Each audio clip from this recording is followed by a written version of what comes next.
You are good and you are kind. You are faithful. We praise your name. Ah, eh, ulungile. Our God is so good. Happy new month. He is good, He is kind, He is faithful, and we praise His holy name. Hi guys, hello family, welcome back to my YouTube channel. It's your girl BM over here. Hello August, Women's Month is upon us. Women's fellowship is upon us. Is upon us. How are you guys doing? Hope you guys are well. Hope you guys are good. We are 8 months down. Sure. To God be the glory. Hey, we've lost so many lives. We've lost, especially June and July. Yo, I don't know how many people I buried. It's been a lot, and we are grateful to be alive. You must not take it for granted.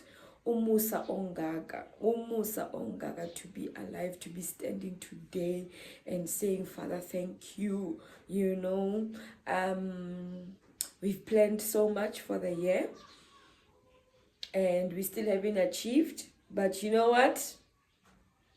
The year is still not over, and God is not yet finished with you. And remember that His plans for your life are not to harm you, are not to destroy you.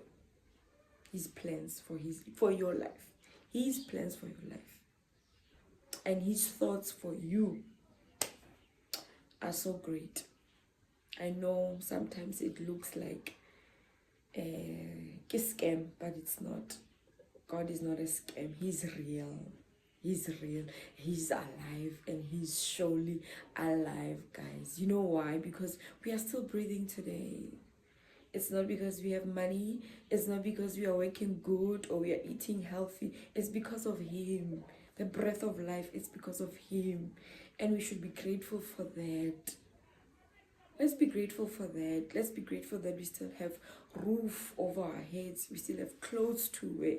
You know, we still have the comfort of sleeping in comfortable beds. You know, having warm blankets. You know, there's a lot to be grateful for.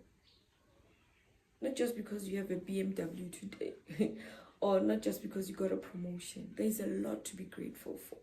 And I want you to be grateful this month. I want you to be so grateful. I want you guys, for this month, you know, let us be so grateful. Let us appreciate all that God has given us, the little that God has given us, you know, an opportunity to wake up, an opportunity to wake up and do right and live right. Let us be grateful. You know, let us just glorify His wonderful name. Let us give Him the praise. Let us adore Him. He's been good. He's been a good, faithful Father. I've seen Him. And we are still going to see Him if we are willing and if we want to. We are going to see His goodness. Bad head, but we are grateful. We are grateful. Please don't forget to like, comment, and share. Guys, so there's a book I'm reading. God makes sense even when He doesn't make sense. So it's this book, Well Visible. It's an old book. It says, When God Doesn't Make Sense by James Dobson. So as I was reading this certain chapter, I was like, let me share this with someone out there. You know, if in case you're feeling discouraged, in case you're feeling delayed, things are not working out, please be reminded of this. It says, God is present and involved in our lives even when He seems deaf or on an extended leave of absence.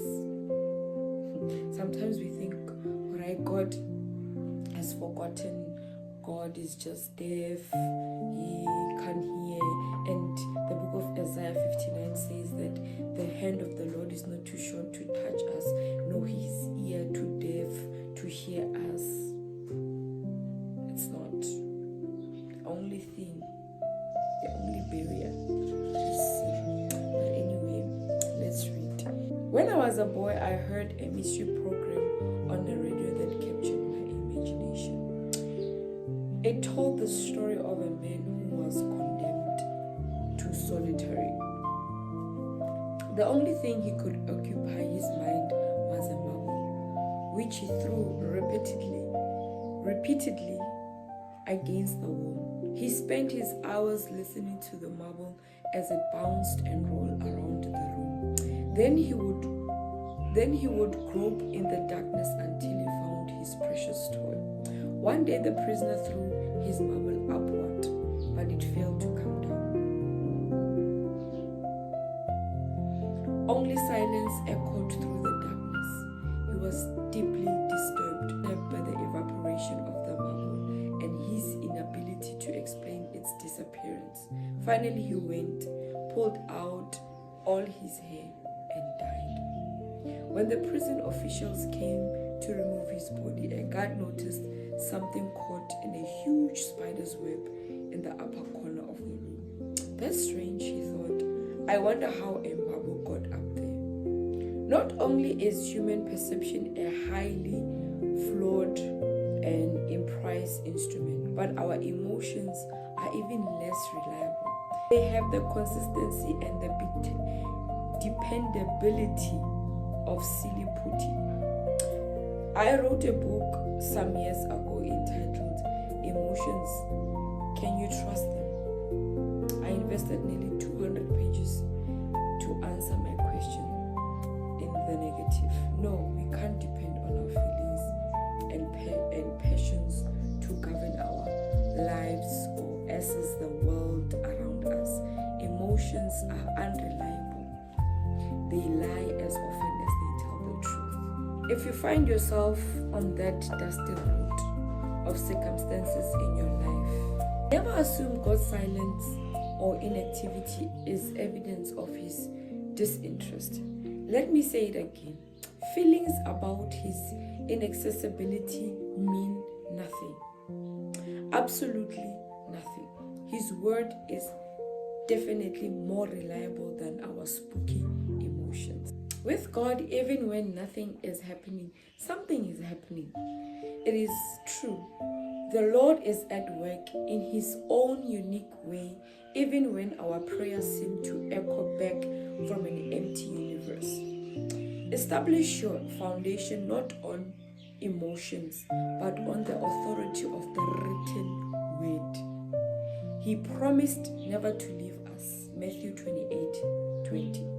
He said, "For where 2 or 3 come together in my name, there I am with them." Matthew 18:20. He is a friend who sticks closer than a brother. Proverbs 18:24. We are assured that the eyes of the Lord are on the righteous, and his ears are attentive to their prayers. 1 Peter 3:12. David said, "Where can I go from your spirit? Where can I flee from your presence? If I go up to the heavens, you are there. If I make my bed in the depths, you are there. If I rise on the wings of the dawn, if I settle on the far side of the sea, even there your hand will guide me, your right hand will hold me fast." Psalm 139, 7 and 10. So God's timing is perfect, even when he appears absolutely late. God does not operate in a way that he will have to hurry. He is never in a hurry. And sometimes he can be slow in solving the problems we bring to his attention. Mary and Martha waited and watched the road for Jesus' appearance, but he did not come. Hours dragged into anxious days with no signs of the Master. Meanwhile, Lazarus was losing ground. He was obviously dying. But where in the world was was Jesus? Did he get the message? Didn't he know that the seriousness of the illness? Didn't he care? As the sisters said, besides his bedside, Lazarus soon closed his eyes in death. The sisters were grieved. Also, they have been extremely frustrated with Jesus. That's some of us. He was out there somewhere performing miracles for total strangers, opening blind eyes, healing the lame. Yet they were in crucial need of his care, and he was too busy to come. I can imagine Mary and Martha saying quietly to each other, I just don't understand. I thought he loved us. Why would he abandon us like this? They wrapped Lazarus in grave clothes and conducted a sad little funeral. Jesus did not attend. Then they said goodbye to their brother. Mary and Martha loved Jesus with all their hearts, but it would have been reasonable for them to have been annoyed when he showed up 4 days later. They may have been tempted to say, where have you been, sir? We tried to tell you that your friend was dying, but you couldn't get your attention. Well, you are too late now. You could have saved him, but apparently there were more important things on your mind. Mary's actual words were much more respectful, of course. What she said was, Lord, if you had been here, my brother would not have died. John 11:21. She wept as she spoke the words. She wept, and the Lord was deeply moved in spirit and troubled. Jesus performed one of the most dramatic miracles as he called Lazarus out of the tomb. You see, Master was not really late in all. He only appeared to be overdue. He arrived at the precious moment necessary to fulfill the purposes of God, just as he always does. He often arrives after we have wept and worried and paced the floor, after we have sweated out the medical examination or fretted out way through business. If he had arrived on time, we could have avoided much of the stress that occurred in his absence. Yet it is extremely important to recognize that he is never actually late. Did you get that? He is never late, and he's never in a hurry. He is always on time. You haven't started your business. You haven't done this and that. The year is almost done. He will come through for you. Some of us are just like Mary and Martha. Where is Jesus? I've been praying for this and this. I've been praying for my life to change. I've been praying for things to change. Where is this Jesus? Where are you, God? You are busy answering others. You are busy with others. Where are you? He's listening. He's not deaf. He's listening. It's just that when he comes in the correct time. He comes at the right time. And when he comes, he just wants to get all the glory and say, God did it. So hold on, be patient. God sees you and God loves you. Begezela. God loves and sees you. He's a God that sees you. Elroy. So hold on. He loves you so much. Don't give up. Don't give up. Be blessed. Don't forget to subscribe, like, comment, and share.